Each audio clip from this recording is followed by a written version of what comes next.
Mindy remembered that day well, probably because she had not slept well and something kept bothering her. In the end, she grew tired of the pointless tossing and turning and decided to start the day. The morning was overcast, but not gloomy. On such a morning, it's nice to sit in an armchair by the window, preferably with a fluffy cat on your lap and a fascinating book in your hands. Mindy leisurely brewed coffee in a coffee pot, toasted some bread, and hummed absent-mindedly. Her husband stopped in the kitchen doorway and watched her with a smile. Mindy didn't notice him. Wayne silently approached and hugged his wife around the waist. "You're like my dream," he whispered in her ear. "Me? Like a dream? Tell me, I'm curious. What dream?" He pressed his cheek against her temple. "Yeah, when I was 17, I used to dream every night before going to bed." "I can guess," Mindy giggled. "All boys dream about. Well, I don't really know about all of them, but I dreamed that I would wake up early in the morning, go to the kitchen, and there would be a beautiful girl, barefoot, with loose hair, wearing my t-shirt. She will be making coffee, humming, and it would seem like she had been living here for a long time. Like you." Mindy smiled.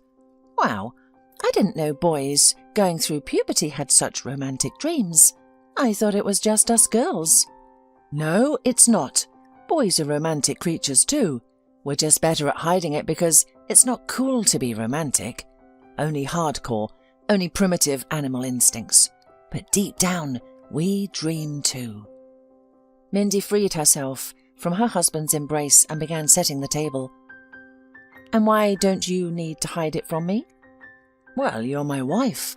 I don't have to pretend with you. You won't stop loving me if it turns out that I'm not only thinking about conjugal duties." He took a sip of coffee and sniffed with pleasure. Coffee, toast, and a beautiful woman. That combination, my dear, creates the perfect morning. Mindy sat down across from her husband and shook her head dejectedly. "It's just a pity this morning will be over soon. I have to go pick up Grandma." "Today?" "Yes, you said yesterday that she called, asking me to pick her up. Have you already forgotten?" "Gee," he laughed, "I must have really forgotten." Mindy shrugged her shoulders. "Forgotten or not, it happens, but I remember, so let's finish our breakfast quickly and I'm off." Wayne set his cup aside and looked thoughtfully out the window at the overcast fall sky. "No need to go today, Mindy," he said. "Something's making me uneasy. A premonition or something. Why don't I call Grandma and tell her you'll pick her up tomorrow? Don't you know that in this area it's 1 in 10 calls that get through? She'll be so mad if we make her wait for so long. No, I'm driving after her today." "You shouldn't drive," Wayne urged. "Today they're predicting a snowstorm, and you have to drive 300 kilometers on the highway. Are you looking for trouble?" "Wayne, we have to bring Grandma back from the summer house," Mindy objected. "And if the roads are covered, then we'll wait a couple of days until they're cleared. We can't leave Grandma alone in the village. No, I have to go." "That's always you," grumbled the husband, and it was hard not to agree with him. Grandma was already 75, and she couldn't imagine her life without gardening. There were only 2 immutable truths in her worldview. The first was to go to the summer house as soon as the snow began to thaw under the first spring sun. The second was to stay there until the first serious frosts. And since it was impossible to change her mind, every year Mindy obediently drove her grandmother to the village in early spring, and, until late fall, she went there once a week to bring everything she needed, to help with the beds, and just to make sure that her granny was all right. And already at the end of October, she always had a new, exciting puzzle: how to persuade her grandmother to return to the city. It was an intriguing puzzle because every time she came up with new reasons to stay in the village longer.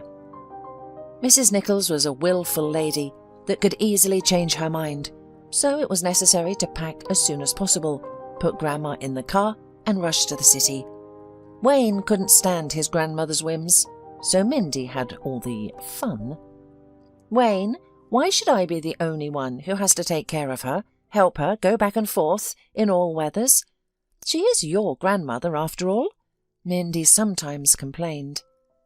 I know, Wayne sighed, but I haven't gotten along with her since childhood. I do not know how to communicate with her capricious nature. Okay, if it's children, they are supposed to, but when an adult behaves like this, I'm quickly getting mad.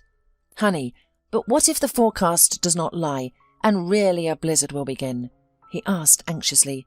I'll go crazy with fear for you. Well then, Mindy smiled, I'll stay in town, and you'll drive after your granny yourself. When Mindy saw her husband's face change, she laughed and patted him on the cheek. Come on, Wayne. I've been driving for 10 years. It'll be all right. That's easy for you to say, he muttered, but didn't stammer any more about driving today. He waved to his wife as she drove away from the house. What a foolish stubbornness, he thought to himself. He knew Mindy would be more likely to go, the more he discouraged her. His feelings for Mindy were like a complex cocktail. There was a little pity, a drop of tenderness, and a pinch of pride. But not for her, but for himself. To charm a naive fool who had lived all her life in hothouse conditions, moving between lectures at the university, the library, and a hearty parental table, it was nothing, not a great achievement. But to conquer such a distrustful girl, prickly, with a difficult life experience, that's a victory. Mindy did not often talk about her past, but something Wayne still managed to understand from the meagre phrases that she occasionally dropped. Mindy lost both her parents at the age of 5. They were in a car accident. The girl was raised by her older sister Holly. Then she was about 20 years old. Wayne guessed that it was not easy for Holly at all. She had to go to her lessons, work at a part-time job, a lot, to support herself and her little sister. So her personal life had to be pushed far, far away, and for a long time. What kind of dates, what kind of parties when you have a small child? Mindy had been practicing martial arts and snowboarding since she was a kid, all at her sister's urging. It was as if the elder one deliberately sought to instill in the girl the confidence and fearlessness that she so desperately needed herself, and she seemed to have succeeded. Then, much later, Mindy admitted that she was grateful to Holly for that. These lessons boosted her confidence in her abilities, and she did well at school. Eventually, she entered the college without much difficulty. She started earning early and asked her neighbour for a job in his car service. The man, of course, swore that he would never hire a girl for such dirty and hard work. However, Mindy promised that if she couldn't handle it, she would let him know immediately. Eventually, the neighbour offered her a position in the category of bring, serve, thinking she would be scared off by the smell of machine oil. Mindy was working diligently, and by the 4th month, she was able to independently fix a breakdown in cars. The neighbour, shocked by her skills, admitted that he was wrong about her.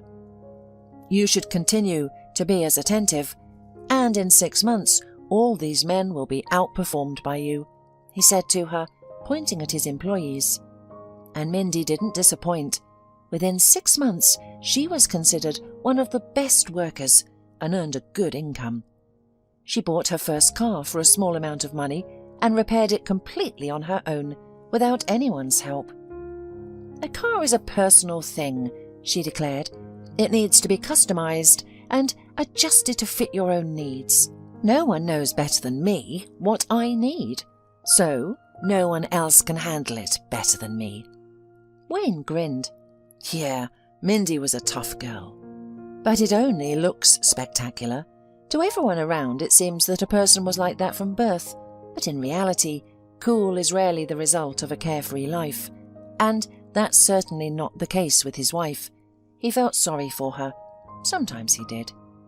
Unfortunately, the forecast was correct. Mindy got caught in a blizzard during her journey. It started suddenly, with a few rare snowflakes hitting the windshield.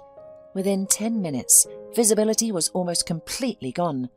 Mindy turned on the windshield wipers, but they moved back and forth a few times and then froze. Damn it!" she exclaimed, slowing down. Driving without wipers in this kind of snowfall is like asking for a crash. If it weren't for the fact that Mrs. Nichols was already waiting in the village, fully packed and ready, Mindy would have returned to the city. Mindy tried to call the elderly woman, but in vain. Well, no connection means no connection, and there's no point in draining the battery. Mindy shook her head. Indeed, I got into trouble after all.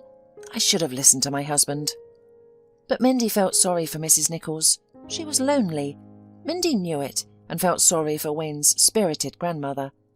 Everyone had been driven away from her. Her husband, lovers, children, and even grandchildren.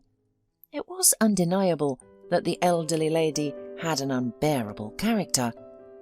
But what could they expect? She used to be an actress. She was used to the spotlight, flowers, and applause from admirers. And then suddenly she became a wife and a mother. Instead of being on stage, she became a housewife. Instead of receiving compliments from fans, she had to support and praise her director husband. And instead of applause and flowers, she dealt with cranky children and their torn pants. So her career was over. How could she survive such a disappointment? Perhaps it was possible if she found her calling in motherhood. But Mrs. Nichols felt burdened by her children. She was tired of them. More and more often, after putting the children to bed, she poured herself a glass of wine and sat in front of the murmuring television. She used to prefer reading books, but now she found it too tedious, having to comprehend what she read. On the other hand, the TV was relentlessly showing pictures all the time, and it gave her the illusion of not being alone. On one occasion, she slept under the TV's movie so soundly that she didn't even wake up when one of the children cried. Fortunately, her husband arrived home and calmed the baby. He saw Mrs. Nichols sleeping on the sofa with an empty wine bottle lying on the floor next to her.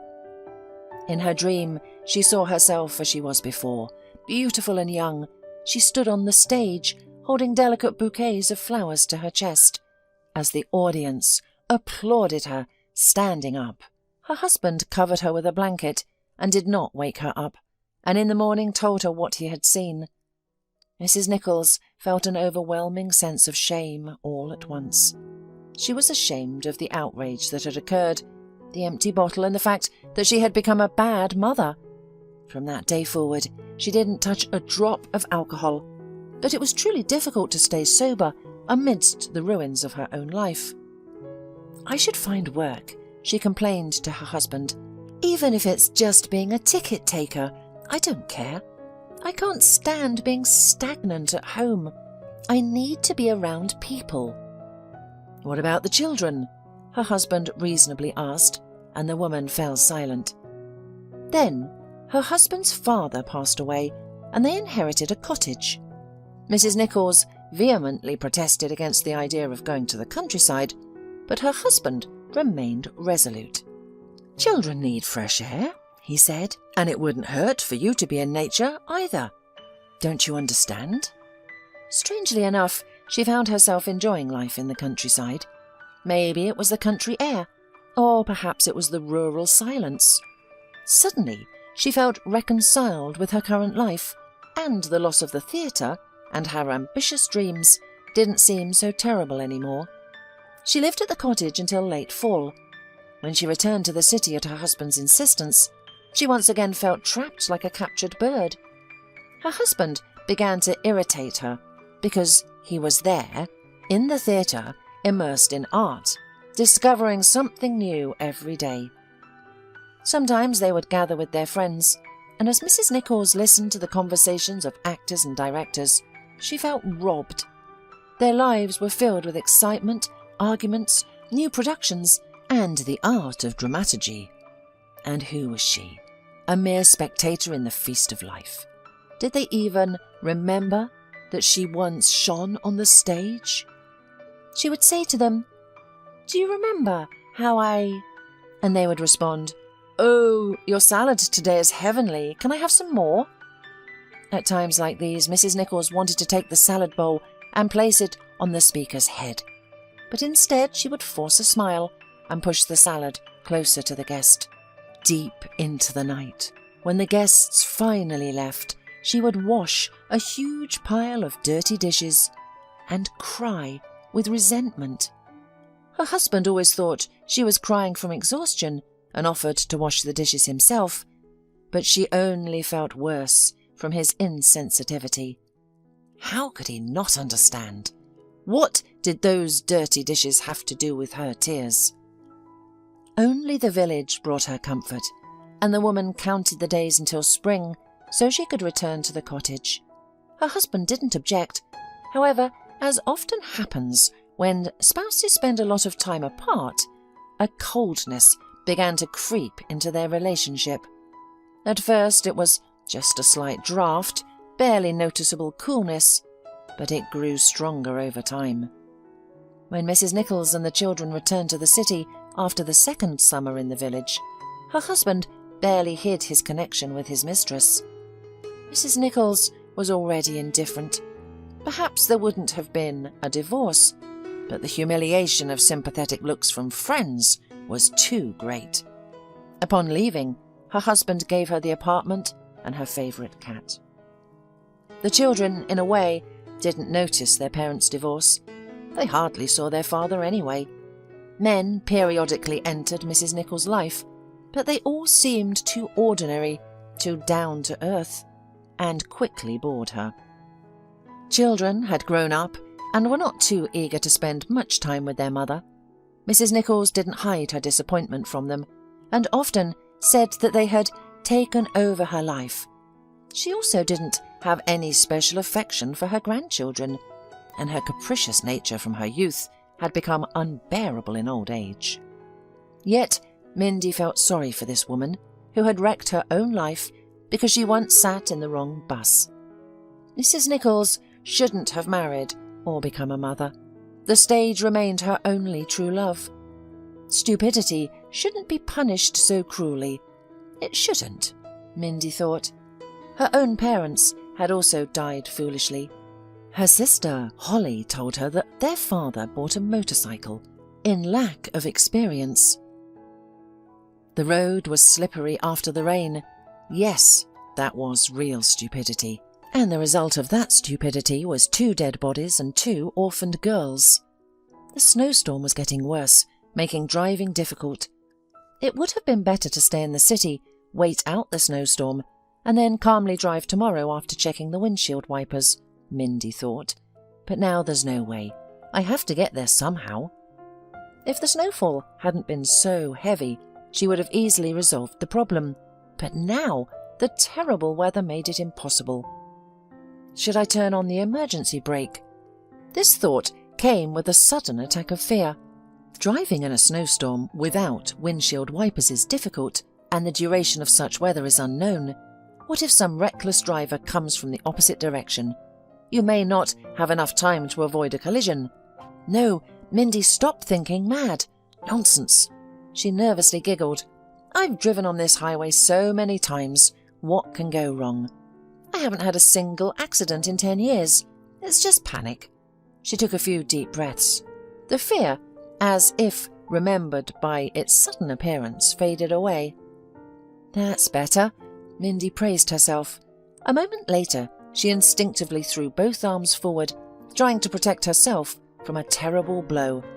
And then darkness and silence descended from above.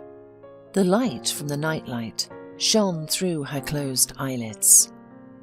Did I forget to turn it off? Mindy wrinkled her nose and opened her eyes. Today she was feeling almost fine. Of course, her fractured bones still ached and movement was very difficult, but it was better than before. At least now, when Mindy woke up at night, she immediately knew where she was. It hadn't been so easy before. In the first week, she would open her eyes and feel disoriented, taking a few minutes to look around and figure out why suddenly the walls in her bedroom were white. And only then, slowly, Mindy would remember. No, she wasn't at home. This was a hospital room.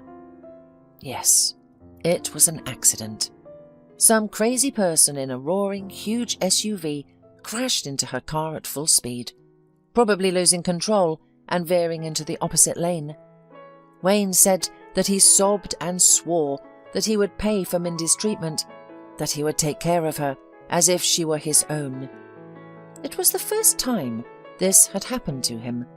Then it turned out that he had just bought an SUV a week ago, and before that he had been driving a regular car. He hadn't yet gotten used to the dimensions of his new vehicle. So why did he go out on the highway during a snowstorm? Because of his foolishness and bravery. Mindy's car, her husband told her, was completely wrecked. He was afraid that he would be left a widower with nothing to bury. And I'm still alive. This thought always gave her strength, no matter what, despite the concussions, broken ribs, broken leg, broken arm, and dislocated shoulder on her other arm. Nothing. The bones would heal. The cuts and bruises would heal. But she was alive. In the first few days, the pain from her injuries was so intense that Mindy almost constantly slept under the influence of painkillers. When the pain subsided, it was the turn of the consequences of her perfect concussion. She didn't come up with that term herself. It was her cheerful doctor. "You have a perfect concussion," he explained to her, and his eyes were shining with childish delight, and he was rubbing his hands happily, probably from admiration. "Just like the textbook." His words filled with the joy of a scientist who had discovered a particularly valuable specimen in his collection, were a strange contrast to his appearance. The doctor didn't look like a scientist with a collection. He looked more like a rock musician. Long hair neatly tied back in a ponytail, a silver earring in his ear, and tattoos visible under the sleeves of his hospital uniform. Yes, he had a rugged exterior, but when he spoke, he was a typical bookworm. But who says that's a bad thing? "Yes," Mindy muttered wearily, her face swollen, especially her lips on the right side, and it wasn't easy to move them. "I'm glad I was able to achieve perfection in something, and they say it's unattainable. But if you try hard enough." The doctor chuckled, but quickly adopted a serious expression. "It's good that you can still joke. You know, when a patient loses their sense of humour, it becomes harder to treat them, because it hinders their own recovery. But you're a real fighter, I can tell. Such people always get better faster." Due to her perfect concussion, Mindy constantly felt nauseous and dizzy. When she opened her eyes, the dizziness only intensified. As a result, Mindy spent most of the day with her eyes closed, avoiding any unnecessary movement. Her husband, Wayne, stayed by her bedside every evening. He kept her entertained with conversation, and when he grew tired of talking, he would play audiobooks for her. "She needs something calming," advised the doctor. "Avoid anything that evokes strong emotions. Stay away from intense literature. Meditation and classics literature are the best choices." "Not tragic dramas," Mindy chimed in. "Those classics make me want to cry and give me a headache." The doctor readily agreed.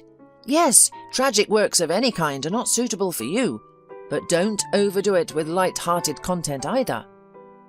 "Yes, I don't think I can handle excessive laughter." Wayne downloaded audiobooks of The Adventures of Tom Sawyer by Mark Twain, Gone with the Wind by Margaret Mitchell, and White Fang by Jack London. "These are the calmest options I could find. Just lie back and listen." "Thank you, Wayne." "I've also downloaded some meditations for you. They're for relaxation, energy and healing." "You should have downloaded me a meditation on how to accept my inability gracefully to even go to the bathroom by myself," Mindy grumbled. "This is so frustrating, but I'll get back on my feet, just to prove a point." She didn't specify who she was angry with. It was better to be angry than to be helpless. It was a deliberate choice. Wayne understood this and didn't attempt to calm her down. "How much longer are you going to complain?" he asked, intentionally tactless. "Isn't it enough that you endured a hellish snowstorm with broken windshield wipers? You did miraculously survive, but now you're resentful as if someone else is to blame. Well, let me tell you something. It's nobody's fault but your own stubbornness. Just lie down, listen to fairy tales.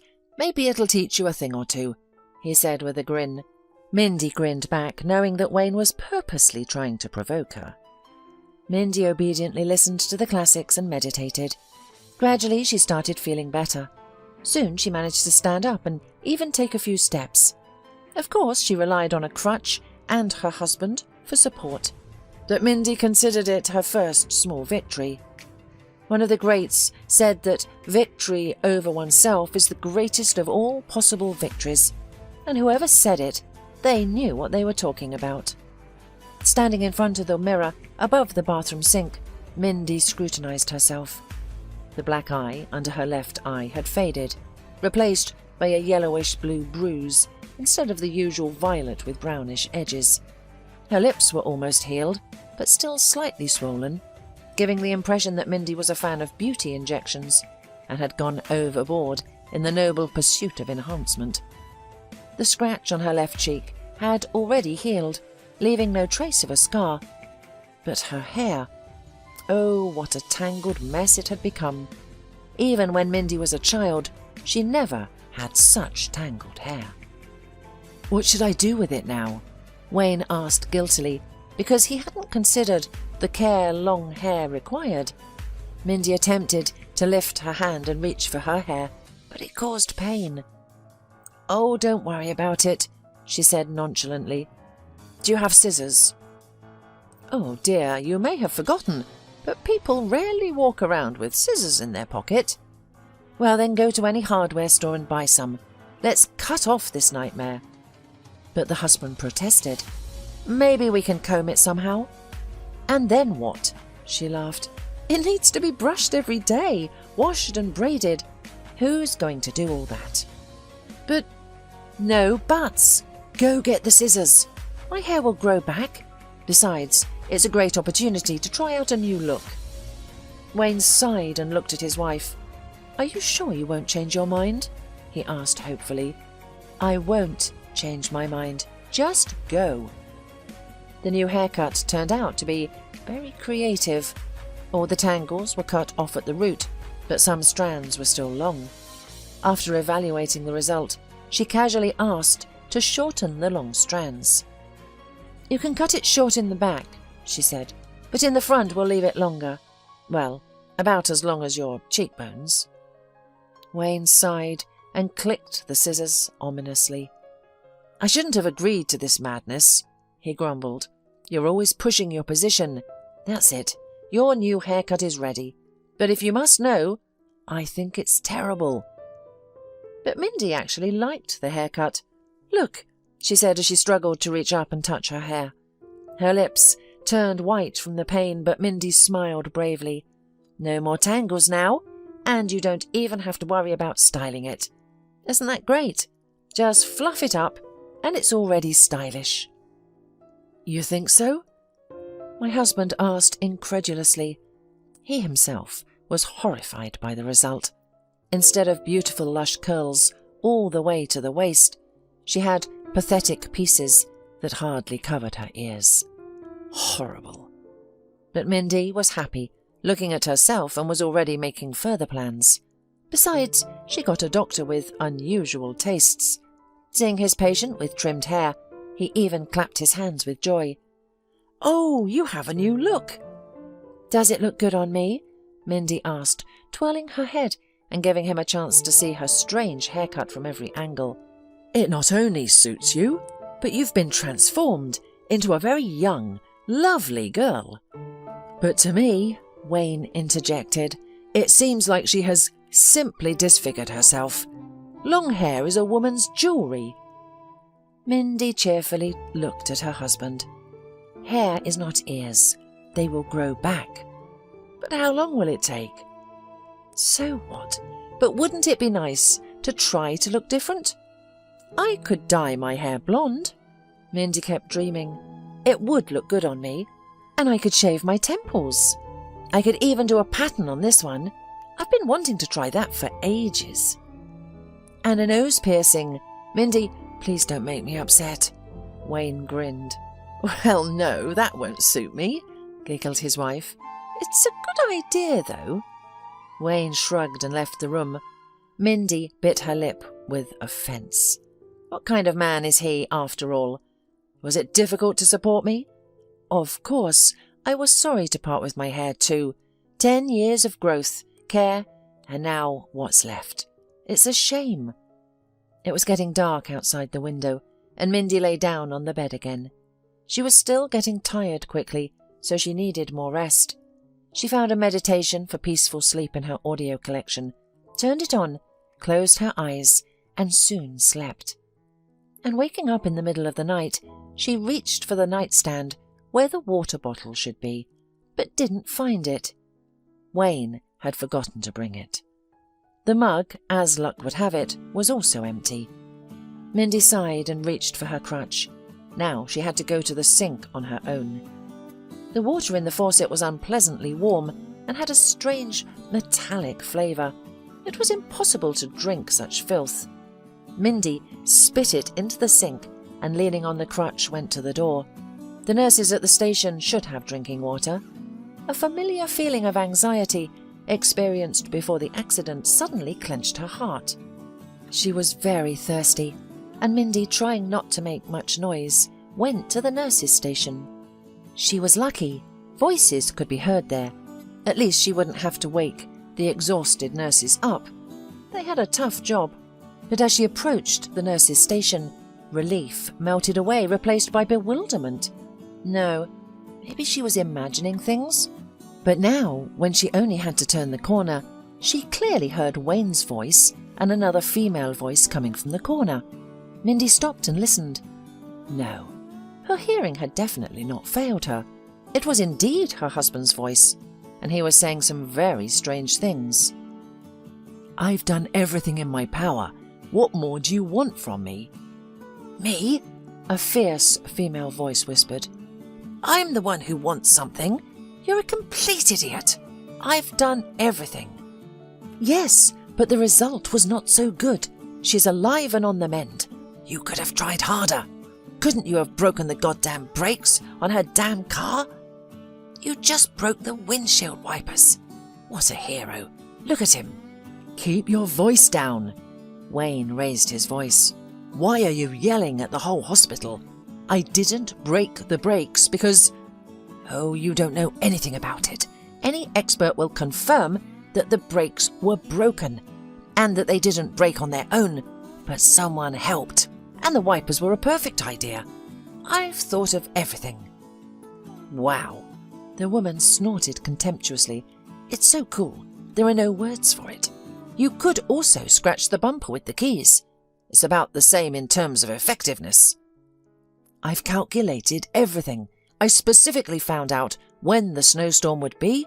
I specifically lied to her that my grandmother had called to pick her up. Mindy's just a lucky girl." "An 80-level planner, that's what you are. What are we supposed to do now? What about our dreams of getting rid of your wife? What about our inheritance? You promised me you'd take me to the islands, to the Maldives. You promised me a house by the sea. Have you forgotten?" "I remember," Wayne confirmed glumly. "Now forget it, just like I'll forget you." "Betsy, stop it," pleaded Wayne in a whisper. Mindy breathed in intermittently. "Betsy? Is that the same nurse who was always fussing, giggling, and preventing the doctors from doing their rounds properly? Yeah, that's her." Mindy remembered that. Seeing her for the first time, she heartily sympathised with those who had to work with her constantly. During this time, Mindy managed to get acquainted with all the nurses in the department. Betsy bored everyone.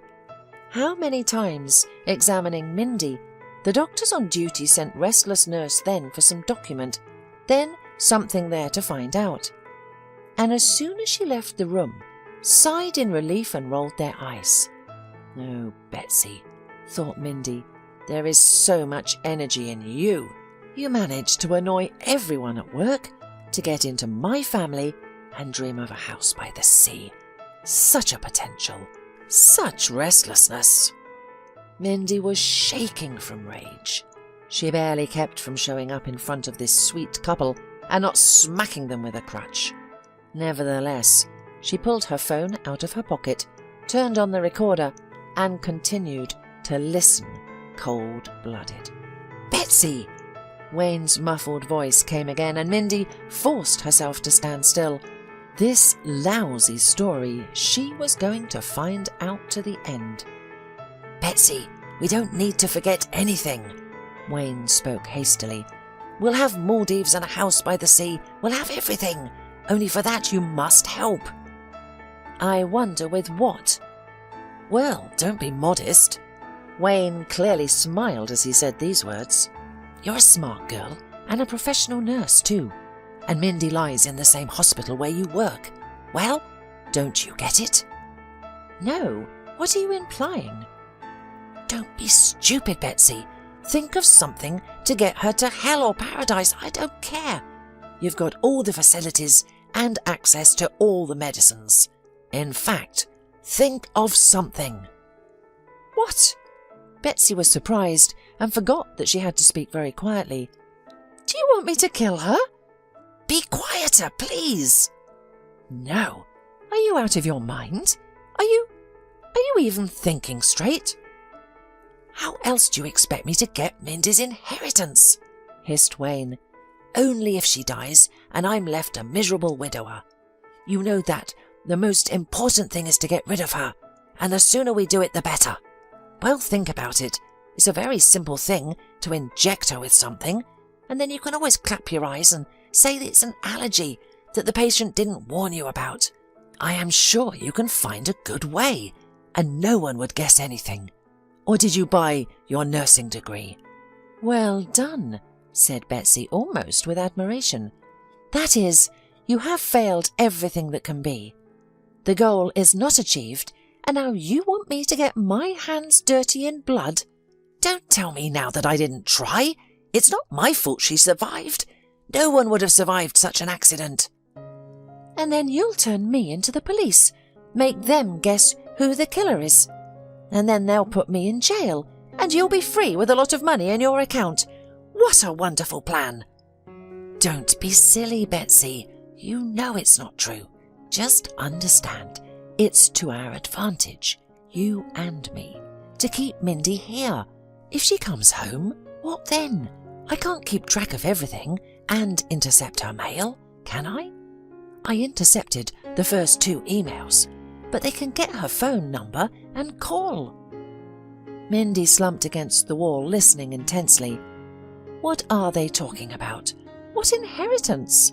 "Betsy," Wayne continued, "you understand, it would be better if Mindy went to the other world now, before she knows that her uncle is dead, and she is his only heiress.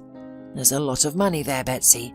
A mansion, several expensive cars, 2 liquor stores, which in itself is a real gold mine. I'm begging you, Betsy honey, think about it. You can't let such wealth slip out of your hands." Betsy sobbed resentfully. For a few minutes the silence was not broken by anything but these feigned sobs. "Well," said Wayne coldly, "then I was wrong about you. I thought we had love. For your sake, for our happiness, I dared to kill, and thought you too would be ready for anything, just that we might be together. Goodbye."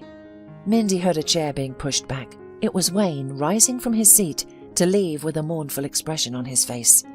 Betsy did not move from her seat, probably waiting for him to change his mind, to turn around.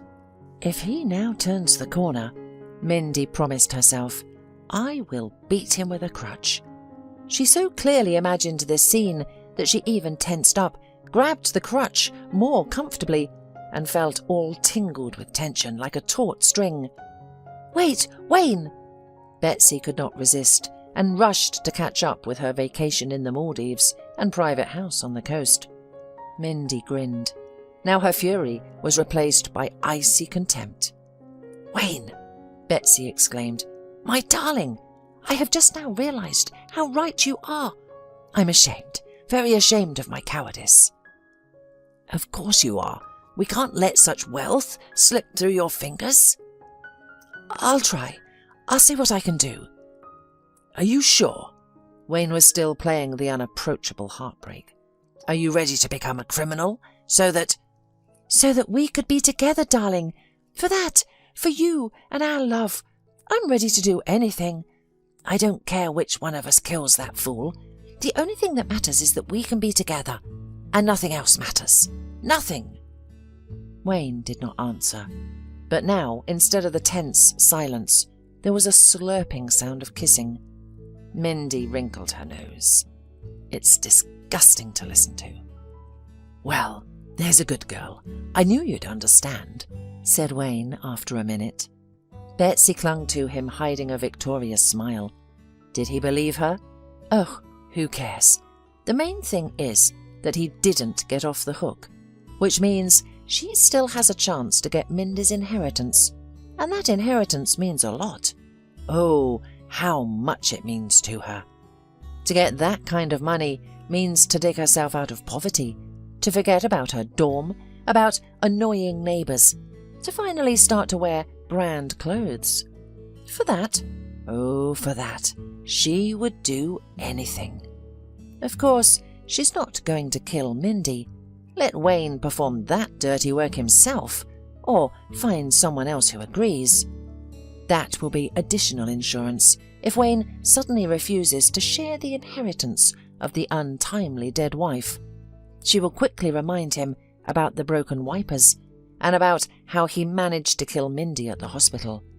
Wayne embraced Betsy and pondered how empty she seemed, like many other women.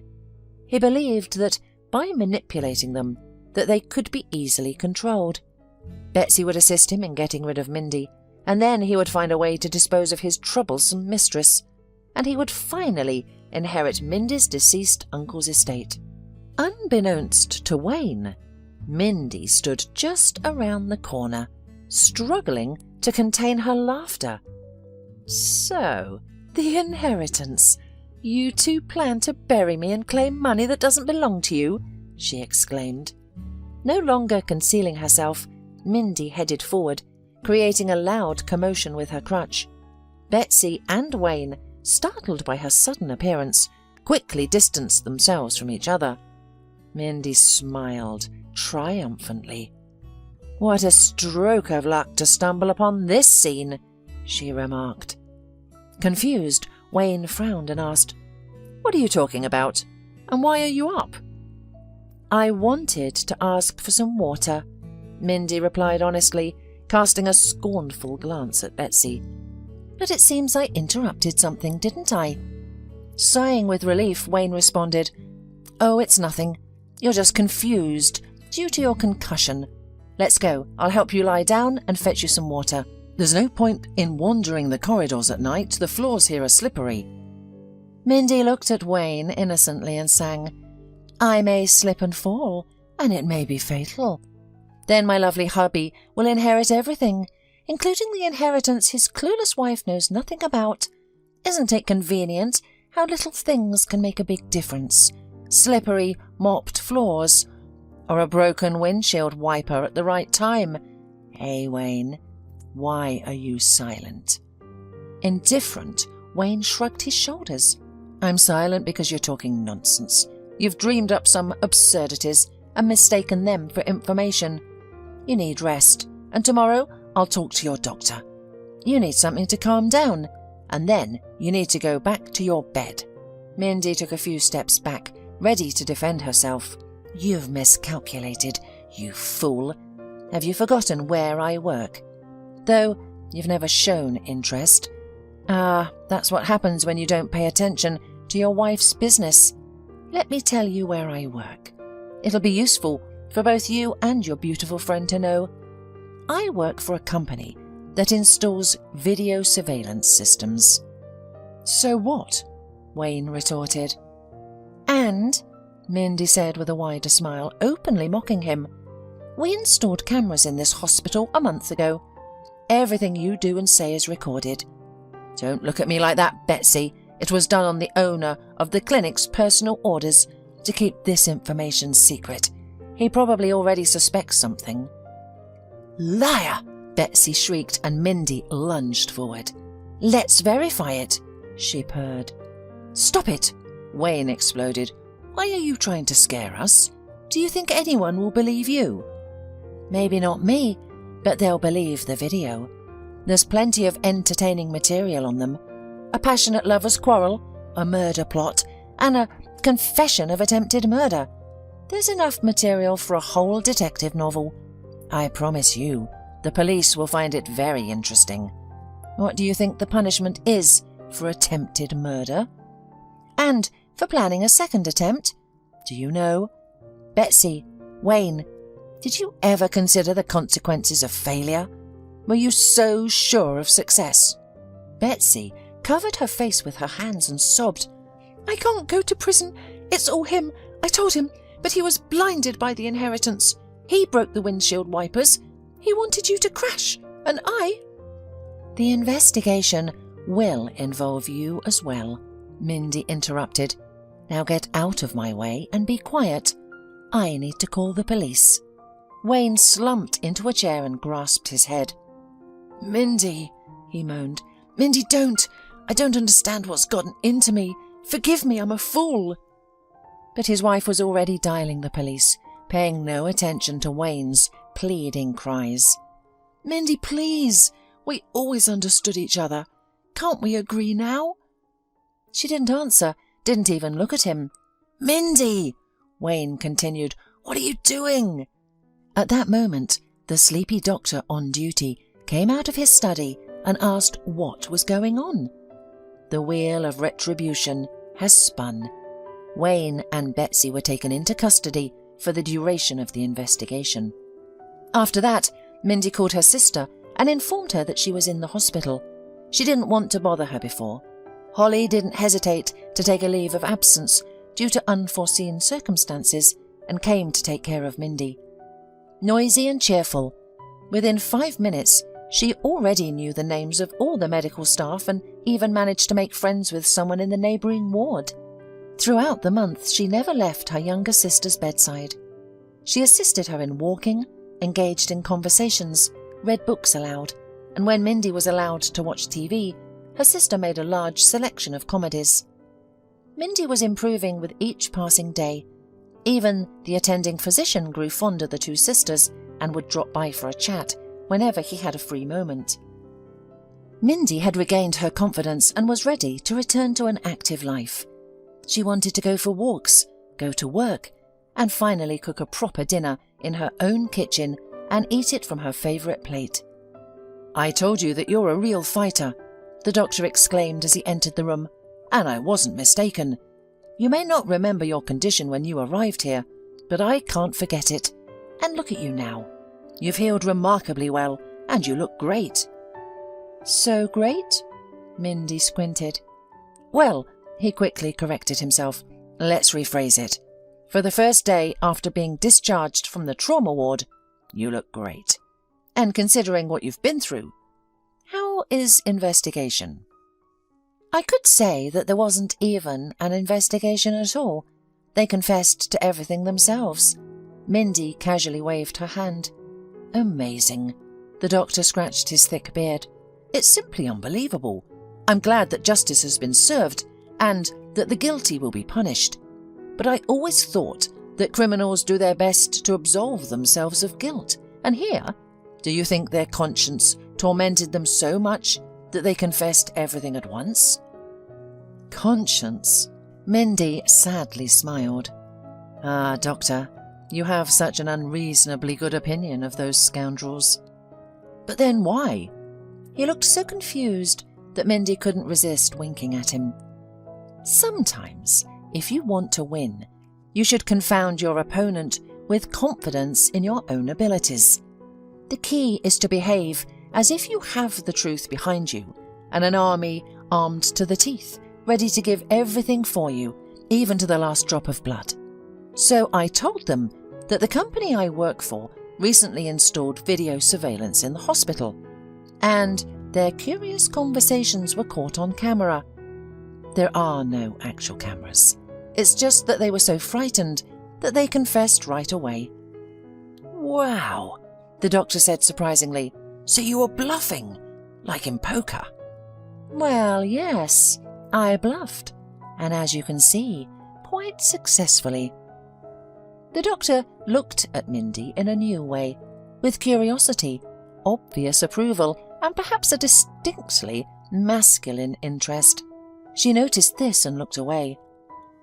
"You are a marvellous woman," the doctor finally said. "You were so quick to adapt, to execute a whole operation to apprehend the criminals." "And I put them in a proper state of remorse and resignation as well," Mindy added. "Yeah, I guess I'm a tough girl, but I'm not having any fun. I just want to quickly forget about this story and never come back to it. Do you know if there's a remedy that can help with that?" The doctor hesitated. "I think there is," he finally said. "It's an over-the-counter remedy, more of a folk medicine, but it is effective. First, make sure to get at least 8 hours of healthy sleep every night and avoid staying up late. Secondly, take daily walks in the fresh air. It wouldn't be a bad thing to get a dog. It will motivate you to go outside, even when you feel lazy. And thirdly, the third is coffee with a piece of cake, especially in pleasant company. If you'd like, I'm ready to offer my candidacy." Mindy laughed and extended her hand to him. "Deal." Wayne blankly waited for the trial. After confessing everything, he felt neither fear nor relief, only a dull, endless fatigue, as though someone had pressed a button and turned off his ability to feel anything. He didn't ask himself why he had decided to kill his wife. No questions or answers could undo what had already been done. He didn't worry about his future because he knew that his immediate future meant prison. It was all pointless. Wayne even welcomed this peculiar dullness. It helped him get through each day. His former life seemed more and more like a dream. As he waited for the verdict, he dozed off at the dock. And when he finally heard the sentence he had been given, he yawned widely. He didn't care.